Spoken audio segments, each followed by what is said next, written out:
Assalamualaikum warahmatullahi wabarakatuh. Selamat siang semuanya. Sebelumnya perkenalkan, nama saya Dewi Mardiani dengan NPM G1F022037. Pada kesempatan kali ini, kita akan bersama-sama belajar mengenai proyek analisis dan desain perangkat lunak. Dalam proyek ini, kita perlu mengetahui apa itu requirements engineering atau rekayasa kebutuhan. Dalam fase terdepan dari proses rekayasa perangkat lunak, di mana kebutuhan perangkat lunak atau software dari pengguna dan pelanggan dikumpulkan, dipahami, dan ditetapkan. Dan terdapat dua kebutuhan daripada software itu sendiri yang dapat kita nilai. Yang pertama ada kebutuhan fungsional, yaitu kebutuhan yang menjelaskan proses-proses apa saja yang nantinya harus disediakan oleh sistem. Kemudian ada kebutuhan non-fungsional, yaitu kebutuhan yang menitik beratkan pada karakteristik yang dimiliki oleh sistem. Dan juga kebutuhan ini sering disebut sebagai batasan layanan atau fungsi yang ditawarkan sistem seperti batasan waktu, batasan pengembangan, dan standarisasi, dan lain-lainnya. Oke, selanjutnya yaitu ada DFD atau Data Flow Diagram, yang merupakan gambaran yang memetakan aliran informasi dari setiap proses yang ada pada sistem yang kita rancang. Dan di FD ini terdapat simbol-simbol tertentu seperti persegi panjang, lingkaran, dan tanda panah. Kemudian di FD difungsikan untuk mewakili sistem dari berbagai tingkat abstraksi. DFD sendiri terbagi menjadi beberapa level. Ada level 0, 1, 2, dan seterusnya. Namun, yang umum digunakan yaitu DFD level 0 dan 1. Ini merupakan simbol-simbol dari DFD. Yang pertama ada persegi panjang seperti ini, atau disebutnya dengan entitas luar. Simbol ini menunjukkan orang atau organisasi atau juga sistem yang berada di luar sistem tetapi berinteraksi dengan sistem. Dan ada tanda panah seperti ini, data flow, menunjukkan data tunggal atau kumpulan logis suatu data yang selalu diawali dan diakhiri pada suatu proses. Simbol selanjutnya ada lingkaran, yaitu proses. Proses ini merupakan aktivitas atau fungsi yang dilakukan untuk bisnis yang spesifik, bisa berupa manual maupun terkomputerisasi. Lalu ada garis lurus, di sini ada yang tebal, ada yang tipis, dinamakan data store, yang merupakan kumpulan data yang disimpan dengan cara tertentu. Data yang mengalir disimpan dalam data store. Ini tadi harusnya tidak tebal tipis, harusnya sama tebalnya karena untuk menyimpan daripada data nanti. Nah, ini merupakan contoh dari DFD level 1, yaitu ada aktor admin dan pegawai, di mana sistemnya namanya yaitu sistem informasi absensi pegawai, di mana dari admin mengolah data pegawai, kemudian sistem akan menampilkan informasi data pegawai, begitupun untuk data admin, data absensi, dan juga ini tadi admin yang melakukannya. Lalu, jika pegawai menginginkan data pegawai, sistem juga akan menampilkan informasi data pegawai kepada pegawai. Lalu pada DFD level 1, bedanya adalah tadi kan ketika admin meminta data pegawai, maka sistem akan menampilkan kepada admin. Nah, di sini proses pada sistem akan dibagi-bagi, yaitu ada mengolah data admin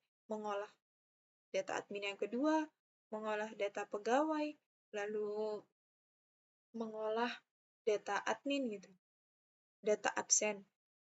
Dan juga setelah diolah, dari sistem nanti akan secara otomatis menyimpan kepada database.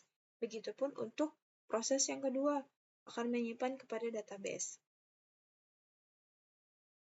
Lalu di sini ada diagram use case atau biasa disebut dengan diagram perilaku, di mana diagram ini untuk menggambarkan serangkaian tindakan use case bahwa beberapa sistem atau subjek dapat melakukan kerjasama dengan satu atau lebih pengguna. Ini merupakan simbol dari diagram use case. Yang pertama, ada aktor mewakili peran orang ataupun sistem. Di sini ada simbol ellipse atau use case dengan keterangan abstraksi dan interaksi antara sistem dan aktor. Kemudian ada simbol seperti tanda panah yang namanya association, merupakan penghubung antara aktor dengan use case. Dan ada tanda panah dengan titik-titik ini, dengan namanya merupakan generalisasi, fungsinya untuk menunjukkan spesialisasi aktor untuk dapat berpartisipasi dengan use case. Nah, ini merupakan contoh langsung dari diagram use case, yaitu ada aktor admin yang dapat mengakses login sistem absensi. Kemudian prosesnya ini ada mengelola data absensi, admin juga dapat mengakses data absensi, lalu dapat mengelola data pegawai, mengelola data admin, lalu logout sistem absensi. Dan dari pegawai juga akan sama-sama bisa mengakses proses login sistem dan logout. Namun, pegawai hanya dapat melakukan isi absensi dan mengolah data pribadi. Dan ini hanya bisa dilakukan oleh admin.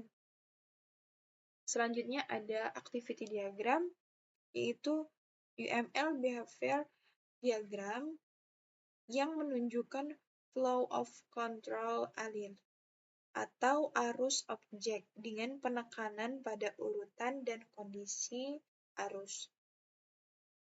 Di sini terdapat beberapa simbol, ini untuk start, finish, lalu ini aktivitasnya, decision. Ini merupakan simbol ketika terdapat dua pilihan antara iya dan tidak.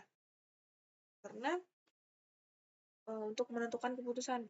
Lalu ada ini simbol join, kemudian simbol transition. Ini merupakan contoh dari diagram activity ya. Di sini dari aktor pegawai akan memulai login, kemudian memproses halaman, sistem akan memproses halaman, dan pegawai akan memasukkan username dan password. Nah, ini adalah fungsi daripada simbol decision, di mana ketika password dan username yang dimasukkan oleh pegawai, jika salah, maka sistem akan menampilkan halaman login lagi, tidak akan melanjutkan ke halaman yang selanjutnya. Namun, jika username dan password yang dimasukkan oleh pegawai tadi benar, sistem akan menampilkan halaman utama, sehingga pegawai bisa mengakses halaman-halaman yang selanjutnya. Nah, ini adalah sequence diagram, yaitu bentuk diagram yang berinteraksi dengan menunjukkan objek sebagai jalur kehidupan yang mengalir menuruni halaman dan berinteraksi dari waktu ke waktu. Nah, ini terdapat login, data member, data approval, data report, database. Di sini user atau aktor akan mengirimkan pesan username dan password. Jika berhasil, dari proses login akan mengirimkan pesan kepada database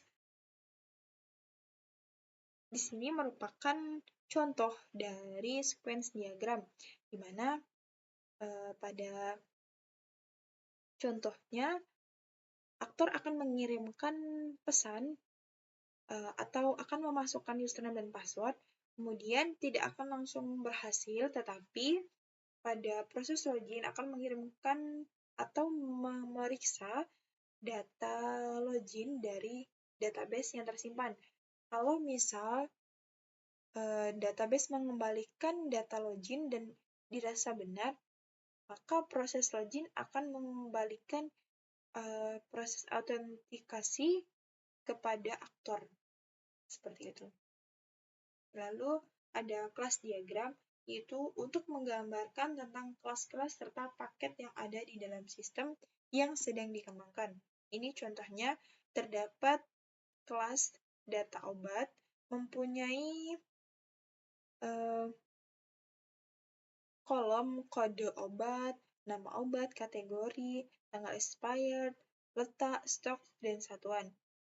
Kemudian kelas data obat ini akan terhubung dengan transaksi, kemudian terhubung juga dengan kelas supplier.